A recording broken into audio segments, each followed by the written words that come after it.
Hello and welcome to episode 63 of the Giants of the Faith podcast, where we explore some of the great figures in Christian history. I'm your host, Robert Daniels, and today we're going to talk about Jove, Ejovi, Aganbi, a Nigerian pastor, evangelist, and educator who played a key role in the growth of Christianity in his country. As is sometimes the case with this podcast, I have to warn you that I will struggle with some pronunciations here. I did reach out to an Ejovi group on Facebook for help, but as of recording time, I haven't heard back. So if I mangle some of these words badly, please forgive me. Jove, Ejovi, Aganbi was born in 1894 in Eku, Nigeria, into the family of Agadama Aganbi and Mrs. Ahuru Aganbi of Abraka, in the present Delta state of Nigeria.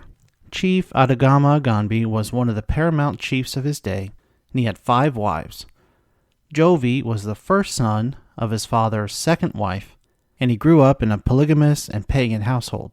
He was exposed to various traditional beliefs and practices, such as ancestor worship, divination, witchcraft, etc. However, Jove had a thirst for knowledge and education, which led him to attend a school run by the Sudan Interior Mission, a Christian missionary organization that has established a base in Eku in 1908.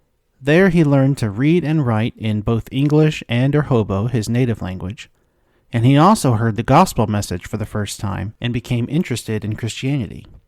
The Sudan Interior Mission was established by 3 men, Walter Gowans and Rollin Bingham, both Canadians, and Thomas Kent from the U.S.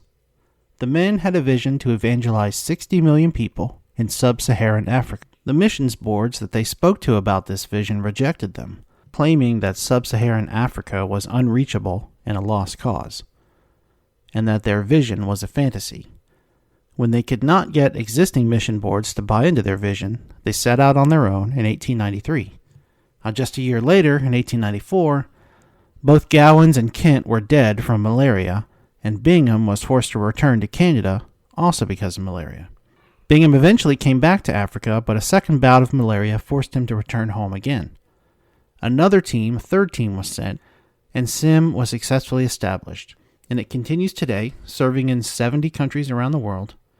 You might not know this, but sub-Saharan Africa is already home to more Christians than any other defined region in the world, and by 2060 is projected to account for more than 40% of the world's Christians. I'd say their vision proved to be much more than just a fantasy. So in 1911, at the age of 17, Jove felt the call of Christ on his life, and he was baptized by Reverend George Campion as SIM missionary.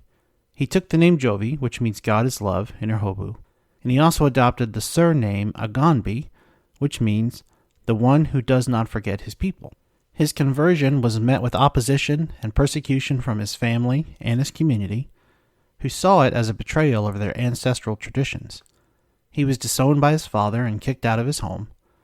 He faced threats and attacks from his relatives and neighbors, who tried to force him to renounce his faith. And he suffered from poverty and hunger because he had no means to make a living. But he remained steadfast in his commitment to Christ, and he joined the SIM as a worker. He became an evangelist, traveling to various villages and towns to preach the gospel and plant churches.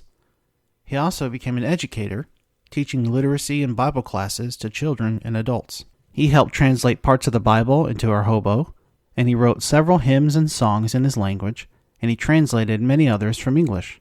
Jove's ministry was fruitful and effective, as he won many souls for Christ and established many churches in Nigeria. He also trained and mentored many young Christians who became leaders in their own communities. He was known for his humility, generosity, compassion, and zeal for God's work. In 1927, he had married Ruth Ogenevwede Akaroji, a Christian woman from Ughelli. They had 6 biological children, and they adopted 20 more from different backgrounds. They raised them as their own and gave them each an education and spiritual guidance. In 1932, Jove was ordained as a pastor by the SIM, and he became the first indigenous pastor of Eku Baptist Church. He served there for over 40 years until his retirement in 1974. He also held various leadership positions in the Nigerian Baptist Convention, such as vice president, treasurer, and chairman of the Evangelism Committee. He traveled all over Ejovi land by foot and bicycle, converting people to Christ. And as he visited locations where he thought a church should be planted, he would establish them and then appoint elders and overseers to continue the ministry there. The Cason family, who were missionaries from the Southern Baptist Convention in the United States, heard about the work that Jove was doing, and so they helped funnel additional SBC missionaries to Eku to work with Aganbi, and he oversaw construction of a mission house there to accommodate them. He also helped establish a Baptist school in Eku, and then a Baptist hospital, both desperately needed institutions. He died on June 6, 1984, at the age of 90. He was buried in Eku with full honors by the Nigerian Baptist Convention and the Sudan Interior Mission. His legacy lives on through his children, grandchildren, and great-grandchildren, many of whom are serving God in various capacities. His life story has inspired many Christians in Nigeria and beyond to follow his example of faithfulness, courage, and love. I really enjoyed reading about and learning about Aganbi. He was somebody who worked for a long time in relative obscurity, doing hard work in a hard-to-reach place. But the work that he did continues to bear fruit today, and it will for generations to come. That makes him a giant of the faith. Thanks for listening, and until next time, God bless.